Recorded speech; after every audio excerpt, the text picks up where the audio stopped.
अब निकल चुका है भारत का शेर राहुल गांधी और न्याय दिलाने के लिए। भारत जोड़ो व्यापारी नहीं है क्या? व्यापारी सिर्फ एक व्यापारी है। आप अडानी अंबानी और बड़े बड़े व्यापारियों का ध्यान देंगे, बाकी व्यापारियों को छोड़ देंगे। उन किसानों को इस तरह से टारगेट किया जा रहा है, किसानों को आतंकवादी की तरह से ट्रीट किया जा रहा है। आज अगर किसान अपने अनाज का मूल्य मांग रहा है तो उसको हम लोग टारगेट करके भीख दे रहे हैं। इस पार्टी ने लंबे समय से उस बात की चिंता की और मंदिर का ताला कांग्रेस पार्टी ने खुलवाया था। ये बात जनता से छुपाई जाती है। राहुल गांधी जी ने यह विकल्प दे दिया है। एक ईमानदार लीडर हमारे बीच में है, एक ऐसा लीडर जिसको कि सत्ता का ना कोई शौक है, ना जिसको पैसे का कोई शौक है। ना बीजेपी बस मुस्लिम भाइयों को टारगेट कर रही है। बताना चाहते हो कि दूसरे समाज का कोई योगदान नहीं, खासतौर से मुस्लिम समाज का इस भारत में कोई योगदान नहीं। स्वतंत्रता संग्राम की लड़ाई में मुस्लिम समाज का कोई योगदान नहीं। मुस्लिम समाज ने क्या पूरे देश को नुकसान पहुंचाया?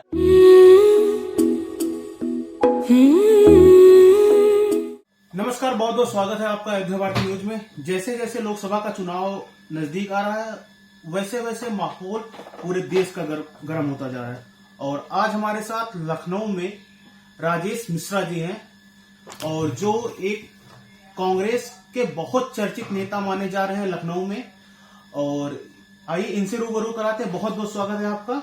अपना थोड़ा सा दर्शकों को हमारे परिचय दीजिए पहले।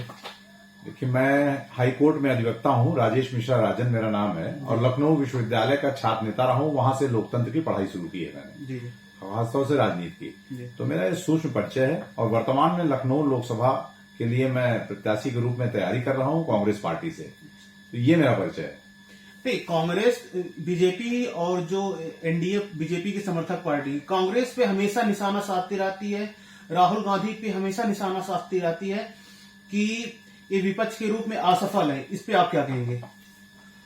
देखिए, वर्तमान भारतीय जनता पार्टी पूरी तरह से एक निरंकुश शासक की तरह शासन कर रही है। वो ये चाहती है कि किसी भी प्रकार से विपक्ष की भूमिका बिल्कुल समाप्त हो जाए। और खास तौर से मैं आपको ये बताना चाहता हूं कि ये चाहते हैं कि इस देश में विपक्ष की भूमिका खत्म हो जाए। निरंकुश तरीके से जिसके साथ जिस तरह से जो ये करना चाहें, संविधान को बिल्कुल ताक पे रख करके संविधान का सहारा लेते हैं, वो सिर्फ मौखिक रूप से, लेकिन अंदर रूप से जो उनकी नीतियां हैं वो सारी संवैधानिक संस्थाओं को कंट्रोल करते हैं अप्रत्यक्ष रूप से, और इनडायरेक्ट प्रेशर बिल्डअप कर रखा है इन्होंने। अच्छा। तो ये पूरी तरह से भारत सरकार और प्रदेश सरकार, दोनों सरकारों के साथ एक ये कॉमन चीज है कि इन्होंने उन संस्थाओं को उतना ही छूट दे रखी है जितने उनके लाभ के लिए है। जिसमें उनका लाभ होता है वो काम करते हैं।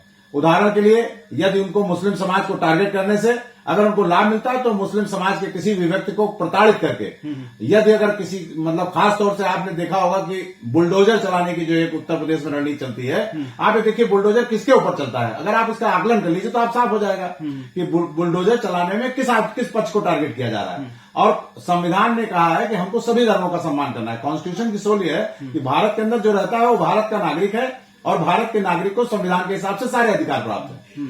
लेकिन आप क्या देखते हो, मैं तो नहीं समझता हूं, जब भी बुलडोजर की कार्रवाई होती है, एनकाउंटर की लिस्ट बनती है, तो अगर आप 10 में आप देखेंगे तो 8 एक समाज का होगा।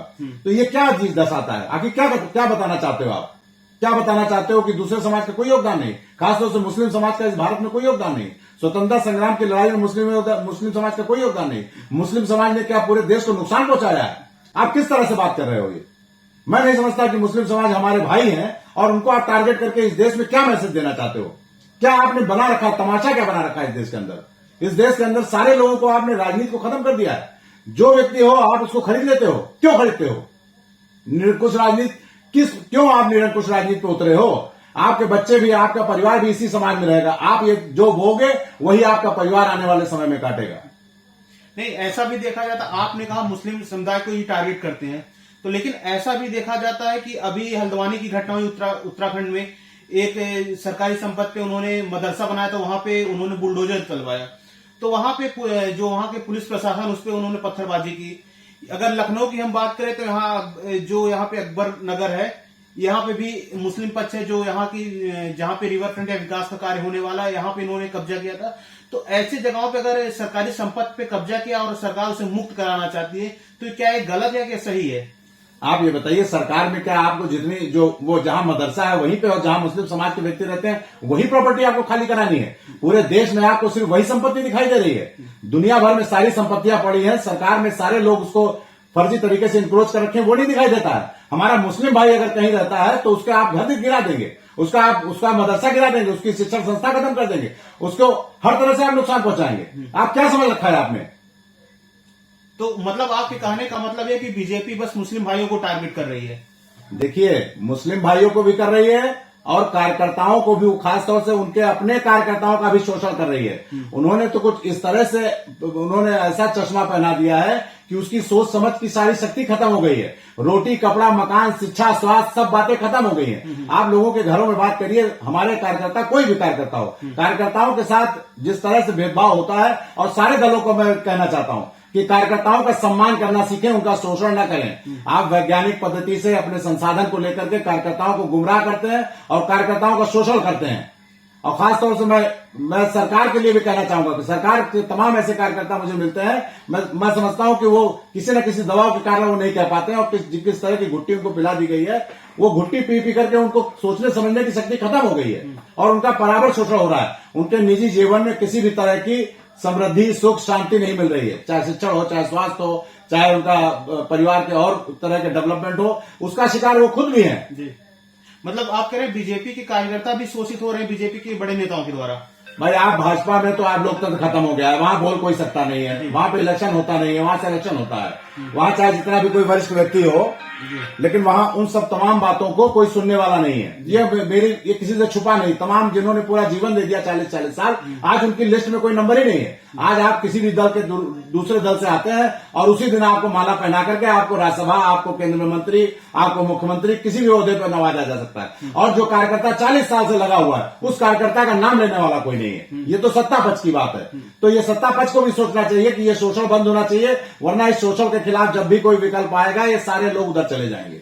और ये आ गया विकल्प, राहुल गांधी जी ने ये विकल्प दे दिया है। एक ईमानदार लीडर हमारे बीच में है, एक ऐसा लीडर जिसको कि सत्ता का ना कोई शौक है, ना जिसको पैसे का कोई शौक है, ना कोई बेईमानी की भाषा जानता है, जिसके स्वतंत्रता संग्राम के नींव में जिसके परिवार ने अपना बलिदान दिया है, भारत की जो नींव पड़ी है, जिनके परिवार के पंडित जवाहरलाल नेहरू जी ने एक अस्थाई भारत के अस्थायित्व दिया, 18 साल प्रधानमंत्री, एक लंबे समय तक जिन्होंने प्रधानमंत्री पद का दायित्व लेकर के आज भारत को इस लायक बनाया कि आज भारत विश्व गुरु की तरफ चल रहा है। इसमें इसकी नींव में कांग्रेस पार्टी का खून पसीना लगा हुआ है।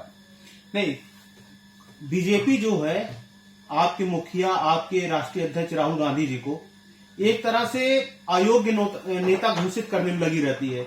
आप भी सुने होंगे, जो हमारे दर्शक और पूरे भारत, उनको पप्पू एक तरह से मतलब असमझ नेता घोषित करने में हमेशा लगी रहता है। तो इस पे आप क्या कहेंगे कि वो अयोग्य है कि ये बीजेपी की कोई रणनीति है? देखिए, ये तो समय आपको बताएगा, भारत की जनता देख रही है। इस देश में अगर इस समय कोई अगर जवाब दे सकता है, पक्ष विपक्ष कोई भी हो, तो एक नाम है पूरे भारत में, और इसको गांठ बांध के रख लीजिए कि राहुल गांधी जी एक ऐसे नेता हैं जो इस देश में और इस दुनिया में भारत को रिप्रेजेंट करने के लिए एक विकल्प के रूप में एक नेता है। ये बातें अभी सब निकल के आ जाएंगी। मैं ये कहता हूं, हो सकता है तमाम चीजों पर हर आदमी सक्षम नहीं होता है। सरकारों में लोग मुख्यमंत्री और प्रधानमंत्री का दायित्व लेते हैं तो तमाम तरह के एक्सपर्ट लोगों को अपनी टीम में शामिल करते हैं। राहुल गांधी जी के पास भी ऐसी अच्छी टीम है, और इस देश में तमाम अच्छे लोग हैं जो बढ़ चढ़ करके आएंगे, राहुल गांधी के साथ देंगे। उनको तो सिर्फ वो नेता चाहिए जो इस देश को बेचे ना, इस देश में ड्रामा ना करे, इस देश को बांटे ना, इस देश के धर्मों का सम्मान करे, और इस देश के अंदर वो संस्कृति लाए जो भारतीय संविधान की आत्मा है। भारतीय संविधान की आत्मा क्षेत्र, जाति, लिंग, धर्म सबको इतर करते हुए सबका सम्मान करना, सबको अधिकार देना, सबको बराबर से इस भारत में रहने का अधिकार है, उनको सम्मान का अधिकार है, उनको सभी चीजों को उनको प्रोवाइड करने की बात राहुल गांधी जी करते हैं। और मैं समझता हूं भारत के सभी लोगों को समझ में आ रही है। एक जो सबसे बड़ा मुद्दा अभी है सिंधु बॉर्डर पे, किसान वहां पे धरना दे रहे हैं, उनके ऊपर आंसू के गोले छोड़े जा रहे हैं, बैरिकेडिंग ऐसे की गई है कि जैसे लगता है कि आतंकवादी दिल्ली में घुस रहे हैं।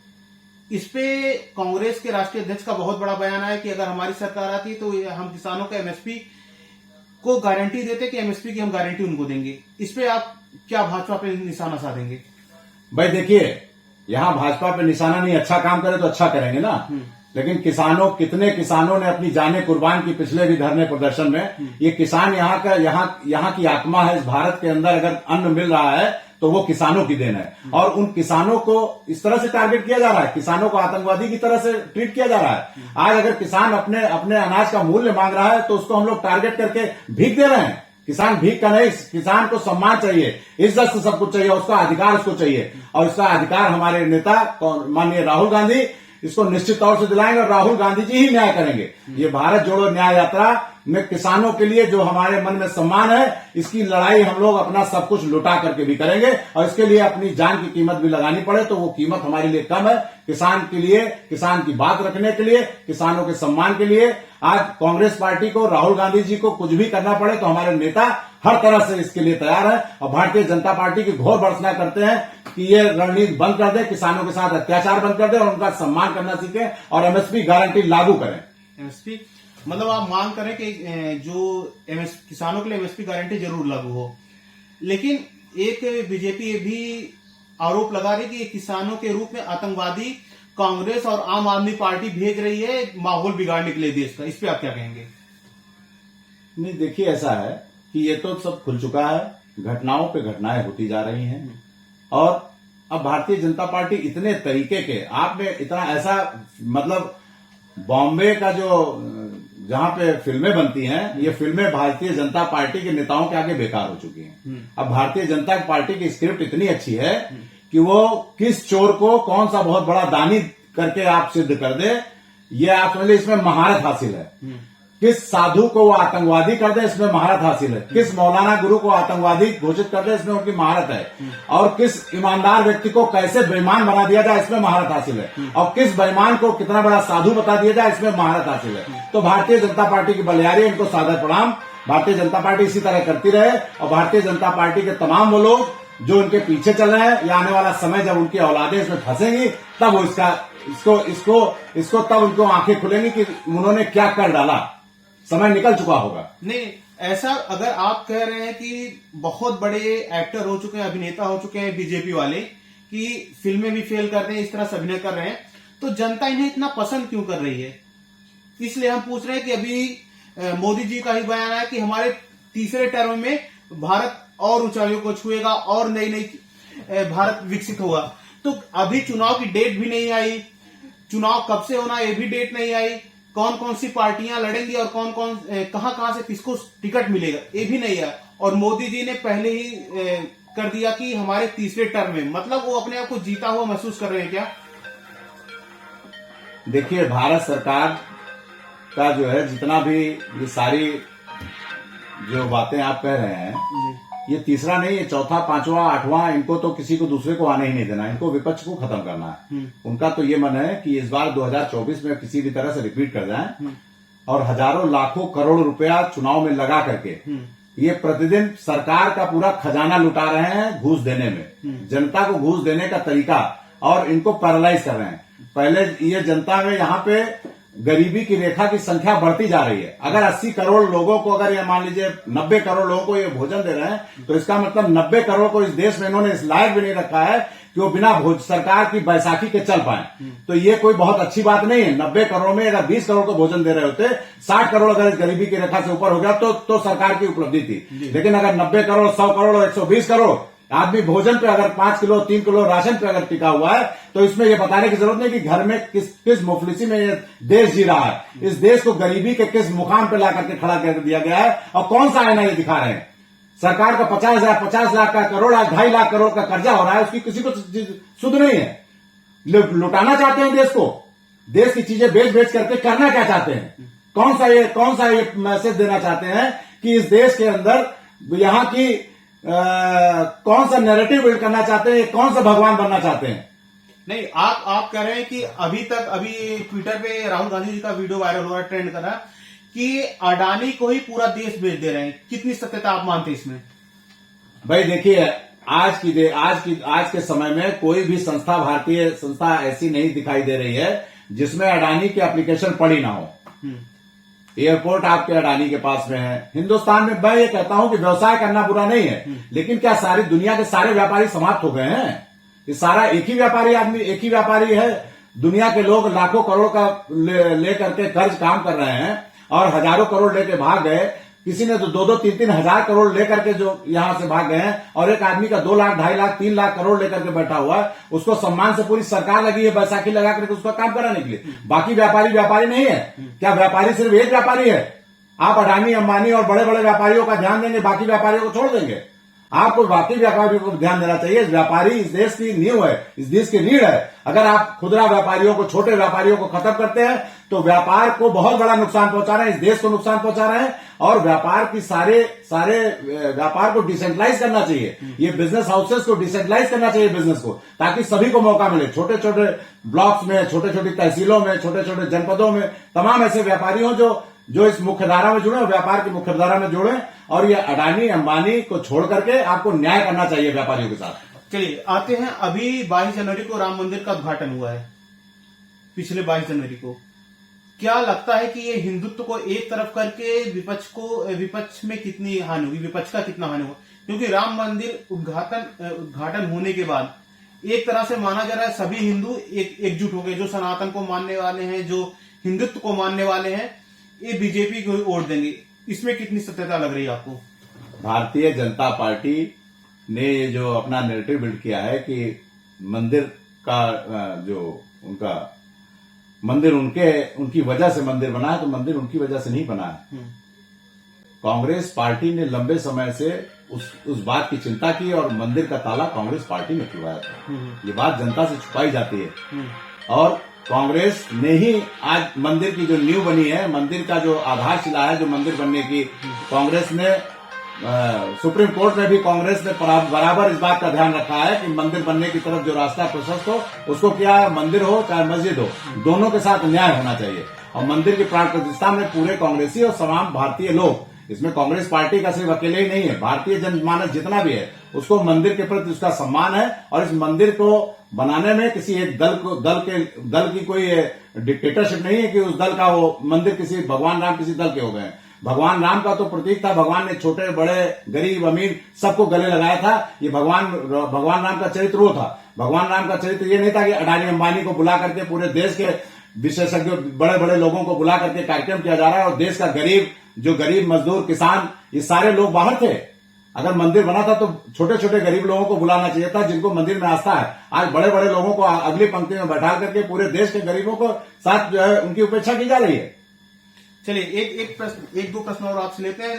20 फरवरी को राहुल गांधी जी लखनऊ में, राजधानी उत्तर प्रदेश की राजधानी में आ रहे हैं और ऐसा माना जाता है कि प्रधानमंत्री कौन बनेगा ये यूपी की 80 सीटें तय करती हैं। तो आपको क्या लगता है कि अगर राहुल गांधी जी 20 को आ रहे हैं लखनऊ तो 80 में से कितने सीटें कांग्रेस ले जाएगी? अब सीटों के आंकड़े पे तो मैं नहीं जाना चाहता हूं, लेकिन एक बात आपको इस बार जरूर बड़ी गंभीरता से बताना चाहता हूं कि अब 2024 में अब भारतीय जनता पार्टी की ईंटें उखड़ने वाली हैं। ये समझ लीजिए। जितना भी इन लोगों ने ड्रामा फैला रखा है, जितना गलत नैरेटिव बिल्ड कर रखा है, जितना इन्होंने अपने कार्यकर्ताओं का, दूसरे कार्यकर्ताओं का और भारतीय नागरिकों का, उत्तर प्रदेश के नागरिकों का जितना शोषण करना था कर चुके।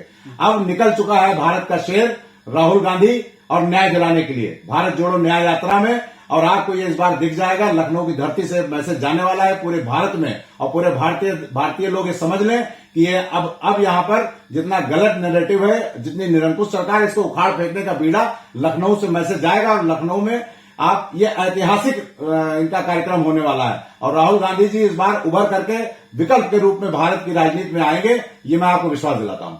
और अपने लोकसभा की जो आप जिस लोकसभा से चुनाव लड़ने का दावा कर रहे हैं, वहां की जनता को आप क्या संदेश देना चाहेंगे? देखिए, मैं जानता हूं कि लखनऊ तहजीब का शहर है। आज पूरी दुनिया में लखनऊ को तहजीब के नाम से जाना जाता है। मेरा तो सबसे बड़ा मन है कि हिंदू, मुस्लिम और तमाम धर्मों की संस्कृति को सजो के रखना है, लखनऊ का सम्मान करना है, लखनऊ के निवासियों का सम्मान करना है, लखनऊ के दिल में जगह बनानी है हमको, लखनऊ के लोगों के साथ न्याय दिलाना है। लखनऊ में खासतौर से मैं आपको बताऊं, मैं लखनऊ की सड़कों पे निकलता हूं और यहाँ के जो एडहॉक हमारे यहाँ कर्मचारी हैं, खासतौर से हमारा वाल्मीकि समाज का कर्मचारी जिसकी तनख्वाह अगर एग्जाम्पल के लिए 13,000 रुपए है तो उसको 7,000 8,000 रुपए मिलता है। हमारा अगर स्वास्थ्य कर्मी है जिसकी 10,000 रुपए तनख्वाह है उसको मिलता है 6,000 रुपए। हमारे जो और कर्मचारी, हमारा शिक्षक समाज है, जितने भी इस तरह के कॉन्ट्रेक्चुअल लोग हैं, हमारा बिजली विभाग का कर्मचारी 7,000 6,000 में काम कर रहा है 20 साल से 30 साल से। यहाँ विसंगतियां बहुत है, बहुत दर्द है इस लखनऊ के अंदर। मैं सबकी बातें समझ करके यहाँ पर कोशिश ये करूंगा कि लखनऊ के लोगों का साथ दिया जाए, लखनऊ के लोगों के साथ न्याय हो, लखनऊ के व्यापारियों के साथ न्याय हो, लखनऊ के युवाओं के साथ न्याय हो, लखनऊ को रोजगार मिले, हमारे लखनऊ का बच्चा बाहर न जाए, उसको दिल्ली, बंबई और विदेश में जाना पड़े, लखनऊ में रह करके उसको ये अपॉर्चुनिटी मिले कि लखनऊ में रोजगार मिले। ये तमाम सारे मुद्दे मैं लखनऊ में लेकर के चल रहा हूं और आप सबका आशीर्वाद चाहिए और मुझे आपका आशीर्वाद मिला तो मैं लखनऊ में ये मैं करके दिखा दूंगा आपको। चलिए, बहुत बहुत धन्यवाद। आज हमारे साथ राजेश मिश्रा जी, राजेंद्र जी जुड़े थे और एक कांग्रेस से लोकसभा सीट की मांग कर रहे हैं लखनऊ से, और देखते हैं जनता का रुख क्या रहेगा। मिलते हैं एक नए एपिसोड के साथ।